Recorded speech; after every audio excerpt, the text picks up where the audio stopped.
The body pattern reflected in the Labyrinth pattern by Renee Lindstrom, author of The Teaching Labyrinth, by a real person.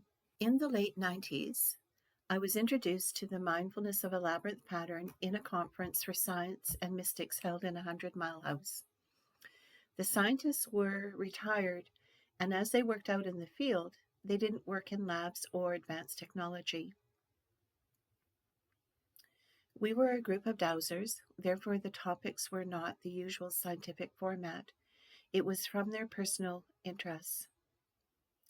It was at this event that I was introduced to a labyrinth. It was a guest that created a labyrinth for everyone to enjoy during the weekend. It was a weekend of firsts. Scientists speaking to energies in moving matter, labyrinth and fire walks, and trust falling. Less than 10 years later, a labyrinth was created for a graduation walk to receive our Feldenkrais certification after 4 years of study. It was a beautiful shared community event. A decade later, I was involved in the Greater Victoria Labyrinth community to cultivate awareness of their local existence and educate others in their benefits. I'm slowly concluding that the labyrinth was designed after the pattern of the human body. I know that all early shapes and lines originate from nature and were created from environmental influences and copied. This conclusion has been developing for years. I had the opportunity to experience a faith-based interpretation of the labyrinth given to a group of mixed junior and senior high school students, which I followed with a somatic movement and dialogue presentation for developing leadership.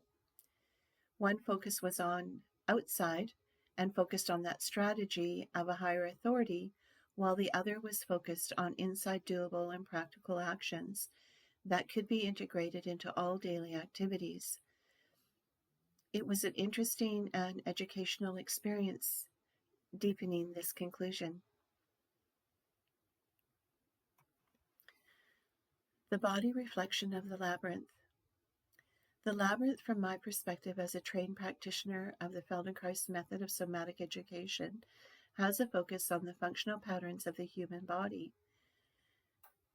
The other perspectives surrounding the labyrinth are faith-based, artistic and creative, mathematical alignment with the universe and culture. An introduction to the labyrinth through a dowser's influence ignited an attitude of curious investigation versus developing a strong belief system. This meant that the focus on functional movement, somatic dialogue, and environmental influences was the lens that I view and experience the labyrinth patterns. I can't miss the repeating patterns between the two, Feldenkrais and the labyrinth patterns.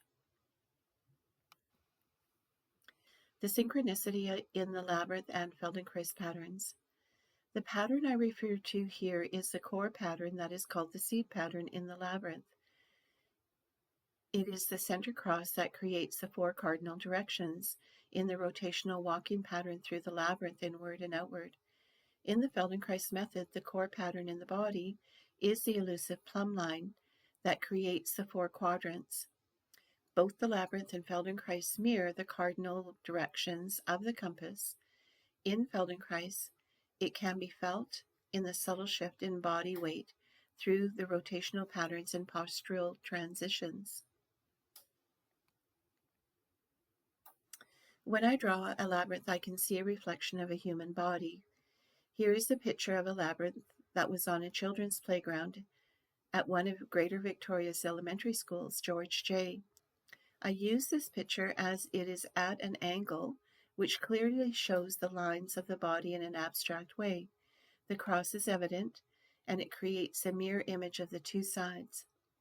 For me, I view 2 arms, 2 legs, and rounded lines at the top of the straight line that reflects the curvature of the head. All the pathways leading off these core lines are rounded. I see these as ribs. The straight line in the spine and the curved lines are the ribs. The spine, ribs, arms, and legs reflect rotational movement in the Feldenkrais method. If I look at the traditional labyrinth pattern, the circle in the center mirrors the rib cage, the cross at the entrance and up the spine. The ribs are rounded and rotate as the vertebrae of the spine rotate. The spine is encouraged to rotate due to the shifting weight of the arms, shoulders, pelvis, legs, and feet. When traveling to schools to share the Labyrinth pattern, I approached it from the perspective of the plumb line, shifting body weight and integrating this connection to the movement for clarity. The second focus point was a novel connection to the mindfulness walk into the core of the labyrinth and back out. Movement can support the transition of emotions from heightened states into calm and peacefulness. The walk into the labyrinth can reduce reactive states and encourage better decisions. It was these educational programs that led to the Teaching Labyrinth and the Culture of Values program. I have shown a hand-drawn figure to demonstrate the inner plumb line in the human body. It is elusive and a felt sense once there is conscious awareness of it. In the Introduction to Movement Awareness and Group Balance classes, one of the first steps is learning to focus on how to sense body weight in shifting postures. In the diagram, there is a cross which demonstrates the 4 quadrants. In the upright posture, it does reflect the 4 quadrants of the compass.